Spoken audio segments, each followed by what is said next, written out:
Ayan, so sa mga nagtatanong no, kung ano ang sukat ng stirrups natin no. Mayroon tayong dalawang design ng stirrup natin. Kuha ka muna ng i-design doon yung isa doon.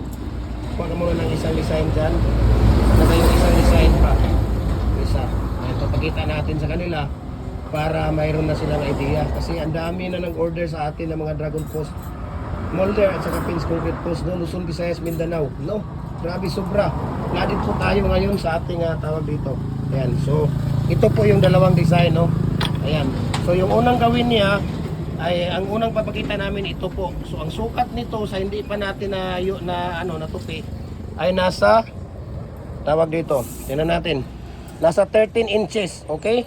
Ayan oh, 13 inches. 13 inches po 'yan. So, ang gagawin ninyo para kayo ay dito, ayan oh.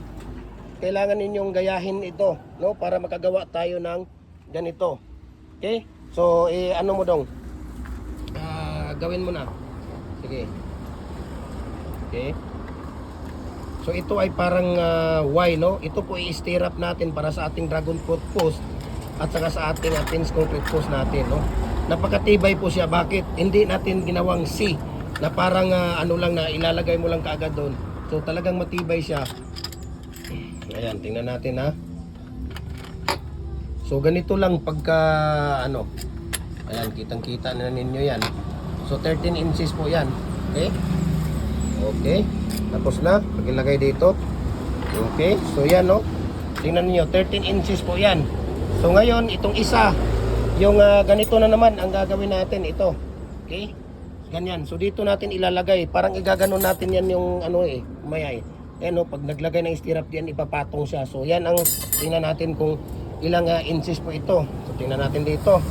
Ilang inches nga po ba? Ito po ay 9 and a half. Okay, 9 and a half inches po yan. Ayan o, 9 and a half inches. Okay, so ayan.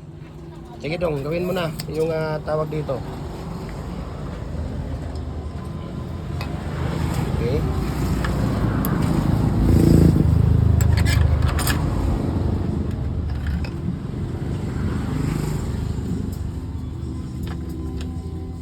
Okay. So, ayan na. Tapos na. Ito lang, dalawang design natin. So, ngayon, tapos na tayo dito, di ba? Nakita na natin dito na ganito ang paggawa. Okay? So, ngayon, punta tayo doon sa kanya, sa harap. Ayan o, si Kuya Jupre. Kasi si Kuya Michael ang dito. Shout out ka muna sa mga followers natin. Hello, shout out ka muna dong. Ayan. Mamigay sila ng star sa atin. Ayan, so punta tayo doon sa kay Kuya Jupre. Tingnan natin kung ano na naman, paano niya ginagawa. Okay? Ginagawa itong Okay, so dito, nandito na itong Y. Okay, nandito na yung pinaka-Y ni Kuya Jupre. Ayan. Pinaka-Y niya. Tingnan natin ha, ang sukat. Tingnan natin ang sukat kung ilang distansya, no? Bago natin ito. Distansya niya. Okay. So ito ay nasa ibabaw, ito yung ibabaw, yung dulo yun ang ibabao natin. Yung mayroong parang diamond siya. Okay?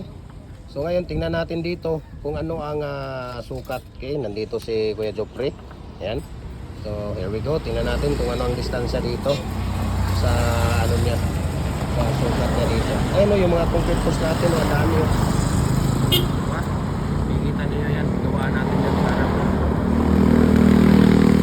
pin post, dragon fruit post, ang dami natin. So dito tayo, balik tayo dito. Ayun, tingnan natin dito sukat nito.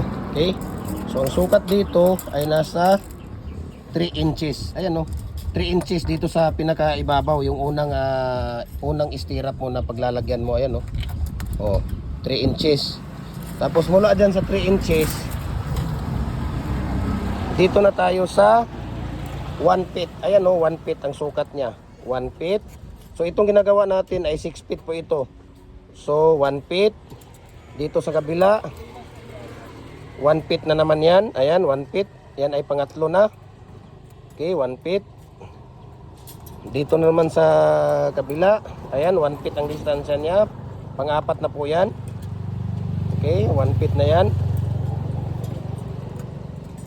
posible hindi kayo matututo dito. Relax kayo, ako ang bahala sa inyo. So follow po kayo sa ating Facebook page, Jim Hardware and Kukulamber Concrete Products, Balulang Brands, Jim Hardware and Kukulamber Concrete Products, Kanituan Brands, Tripoli and F Kukulamber, at saka sa ating personal Facebook account, Felix Tan Pagikan Jr., at saka sa ating Instagram account, Felix_Pagikan 2000, at saka sa ating YouTube channel, Jim Hardware and Kukulamber Concrete Products, dahil doon tayo nag-upload ng mga ratio natin, no? Yung mga mahabang ratio, paano natin ginagawa.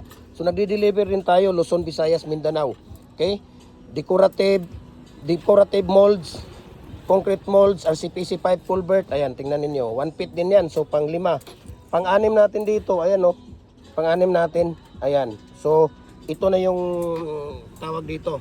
Saglit lang daw, huwag mo muna ilagay yan. Ayan. Yan ang pang 6 natin sa 6 feet. So ngayon, ang naiwan dito ay mayroong 6.5 inches. Ayan, no? 6.5 inches yan ang mga naiiwan dyan. Okay? So ngayon, bakit nilalagyan natin ng parang ganito? Kasi dyan natin ipapatong yung ating pangatlo na mating. Ayan, no? Oh. Dyan natin ipapatong. Ayan, no? Nakapatong na siya. Nakapatong na. Nasa gitna na. Ayan, nakapatong na. Okay? So, nagde-deliver tayo. Dong, ano ninyo, Dong? Kargahan nyo muna si Kuya. RCPC pipe culvert. Kuwasa ng mga kuwan na, Dong, bigay kung videoan na ang kuwan. Ano mga molders natin. Molders. Kuwasa ng mga bangko. Alas ka muna dyan. Hawa sa dadong. Ayan. So ito po, no. We can ship nationwide. Luzon, Visayas, Mindanao, no. Walang problema. Di-deliver tayo. Lahat ng decorative, hollow blocks, molder, decorative, baluster. Lahat po ng ating fence, concrete post, dragon fruit post. Lahat ng mga molder natin. Ayan. So maraming salamat. And God bless po sa ating lahat.